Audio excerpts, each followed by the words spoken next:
So continuous variables, there are 2-3 different ways of showing the continuous variable. One of this method we already discussed. Maybe just think about it. There is a way we represent the continuous variable that will also give us the distribution of the variable, and we will get to know what are the ranges of the variable from minimum value till the maximum value. We get to see everything. If there are any outliers also, we get to know that. Do you remember that plot that we have drawn for continuous variables that will give us whether there are any outliers or not? Yes, for continuous variable distributions, you can directly draw the box plot. There's a variable called balance. If you want to show the whole information about balance, the best plot that you can show is you can, from the minimum till the maximum, you can draw the box plot. What does box plot tell us? Can somebody tell me what do you infer from the box plot, or what does this particular box plot tell us about this balance variable? What does this particular box plot tell us? What do you get the information? Always make a comment on the outliers whenever you draw the box plot. Remember, you draw the box plot as a data scientist, you're going to make 1 or 2 comments on this graph, right? You're going to comment, looks like the box is really compressed here, which contains almost till here 75% of the data. That means there are some outliers in the data. Maybe you can also talk about the minimum value and the maximum value range. Like maximum, it is going almost till 100,000. Minimum is going even below zero, etc., etc. Negative balances are also there. But the important point that you are going to make is outlier. Yes. What about this one? Let us suppose you are creating a box plot for age variable. Again, you are going to say what is the minimum value, maybe around 20. What is the maximum value? Maybe beyond 90. There are slightly outliers here. There is a beautiful way of putting it. Box plot looks boring. There is a beautiful way of drawing the same one, which is known as violin plot. So basically here, instead of box, this violin will be shown. So this is the violin plot for our variable called balance. This particular box plot, this is the original box plot. Violin plot is a kind of variation of the box plot only. It also tries to show the same thing. And this is the violin plot for the age variable. You talk about the outliers only. Okay. Here also you talk about, you say that there are some values that are beyond this. If this violin plot is confusing, better to stick to our regular box plot, because here we get the minimum value, percentile values, median value, 75 percentile, and the maximum value. We'll also get some idea on the box plot. Okay. Maybe you can draw both the ones also, not at all a problem. You can show box plot as well as side by side you can show the violin plot. Okay. These are the methods to show the continuous variable distribution. There is one more thing that you can do. Continuous variables can also be shown by drawing the histograms. Histograms are something like distribution. Here we are largely focusing on the minimum percentile, which is a 0 percentile value, 25 percentile value. We are actually uh, taking some important points from the distribution of the variable, 50 percentile, 75 percentile, and the 100th percentile value, and showing them in a graph. Whereas if you want to really show the complete distribution, that means from minimum to maximum, I don't want to simply focus on this, I want to show everything, then you can draw something called histograms. That means from minimum value till the maximum value. This is a histogram for age variable. You will roughly get the same one, like whatever is the values that you are seeing here. Near the 50 percentile, you have 40. Near the 25 percentile, you have 20, 30, and a minimum value 20. The same thing you will get, but you will see the original distribution. In fact, you can also add a continuous distribution kind of thing also by adding one more option, which is present in this one. We will see what is the option here. If we say KD equal to false, then that particular continuous smoothing curve will go away. Otherwise, by default, the smoothing curve will also show. Remember, this is not a different one. It is same histogram. They are trying to show this cumulative distribution or the count or the smoothing curve for the same frequency graph. At the end of the day, out of all these graphs, we are trying to convey what message are you trying to convey. Take a note of these 2 points. When you are giving any visualization about a continuous variable, always talk about the range. What do you mean by range? What is the minimum value? What is the maximum value? That is the first one that you want to make a comment. You also want to make a comment whether there are any presence of outliers. Though maximum value is around 100, I think 60 is the point, or 62 is the point where it starts saturating. Very few points are above 60. Most of the points are in this range. Like that, from here and the previous 2 plots, all of them are trying to tell us the same thing. This is the area that we have to focus. 75% of the data is below this. Maybe a lot of data is below this. So make a comment on the outliers, make a comment on the range. What I'm saying is, when you are doing this, when I'm driving it, it looks like everything is falling fine. First, we will do this exercise. Next, I will give you a challenge. Okay. I will ask you 1 or 2 questions. You may have to create these graphs and tell me the answer by looking at these graphs. Okay. First, let us open the code file and try to draw these continuous variables visualizations. Okay. All of you open the code file.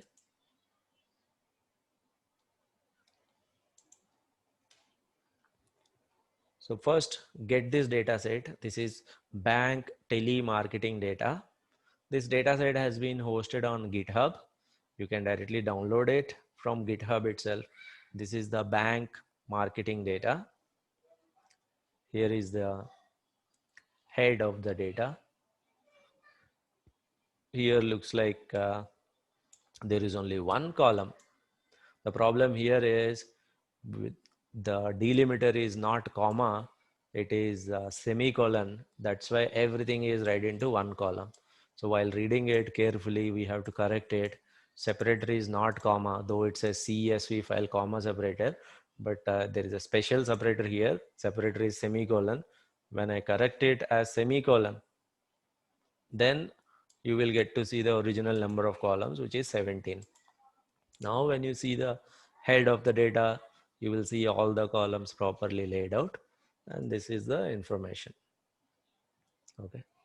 Some variables are numerical, some variables are non-numerical, some variables are categorical.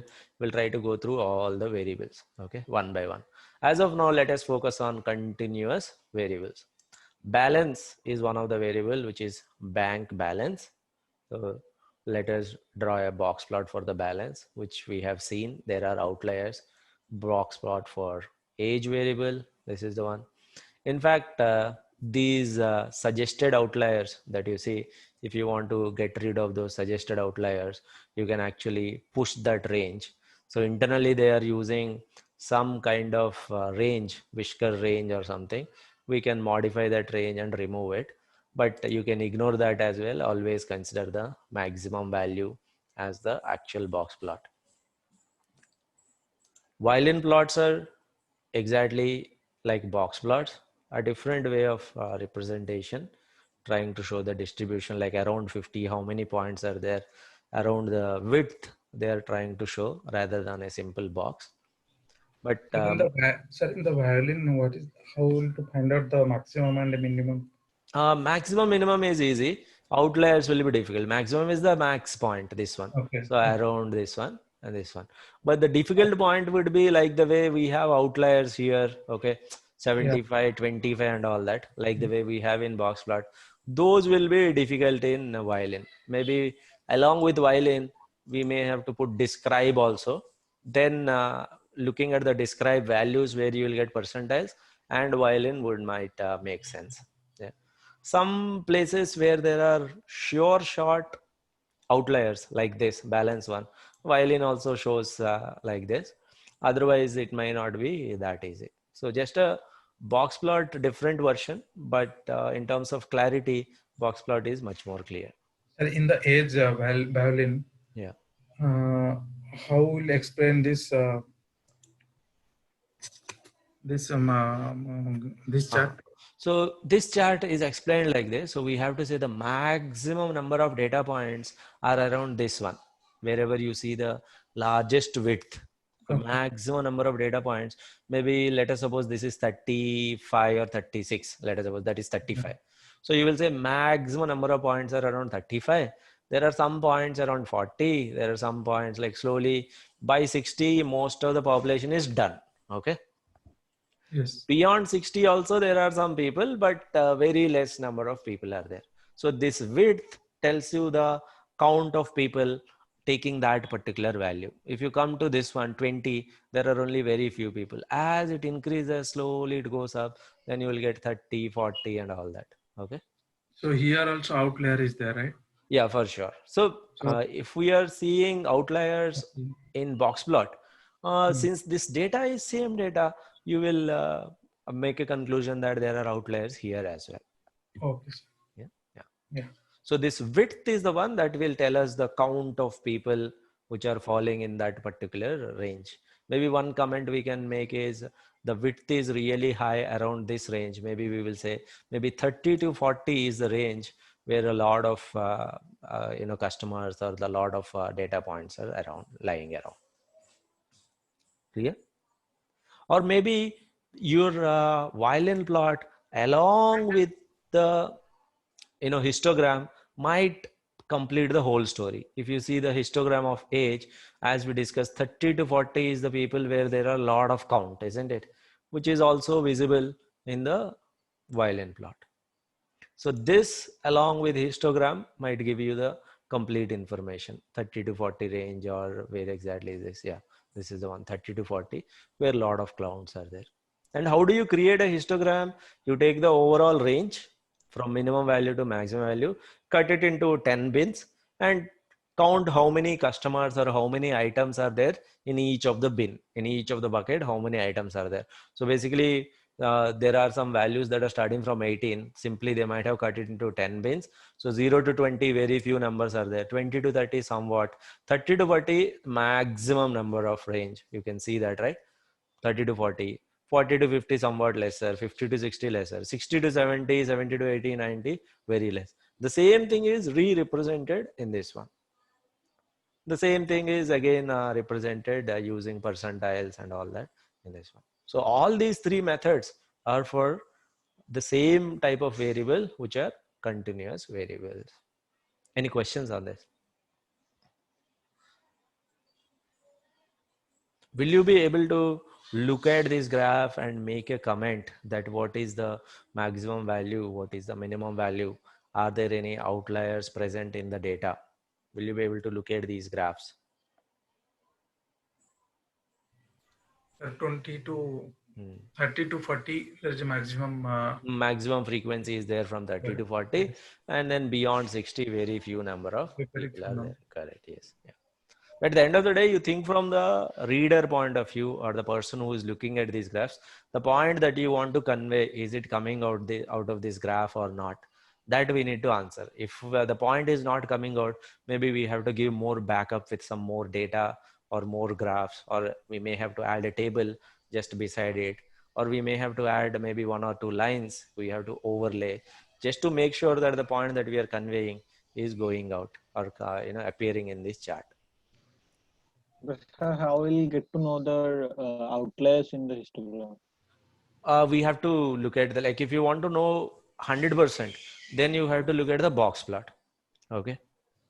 Otherwise, here you will get a slight hint where the whole data will be in a certain range, and there will be some points that are very far away from the rest of the range. But decisive way, if you want to take it, you have to take it from the box plot. Sir, that below one, 14. Yeah.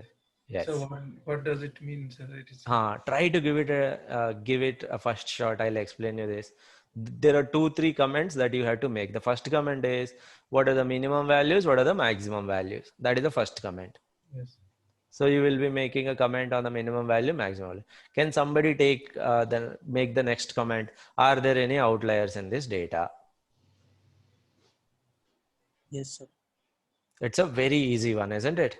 We Yes. can very easily say there are outliers because looks like most of the data is concentrated somewhere here, not even shown in the graph. But let me guess that as 5,000 or something. Most of the data is below 5,000, but there are some data points that are going till almost 100,000. So I think there is a sure short case of outliers, isn't it? Yes, sir. Can you make that comment looking at this one?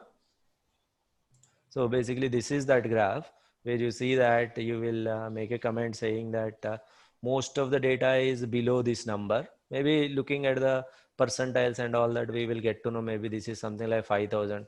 90% of the data is less than 5,000. Less than 10% of the data is going beyond 5,000. It is going as much as 100,000. Definitely this will contribute to outliers. Outliers are present, definitely present in this one. Maybe the previous one, I understand maybe it is not that easy here because the age variable is not showing that very reliant outliers, because age doesn't have that much far away outliers. Even if we look at the box plot, we can see that balance variable sure short outliers are there. Age is still, not very far away, or very extreme outliers are not present. That's why histogram also not showing a very decisive conclusive evidence. Whereas when it comes to your balance variable, this variable, definitely there are some outliers in this variable. Clear? Okay, let me give you some more examples. Now tell me, what about this one? Does it have any outliers? There is one variable.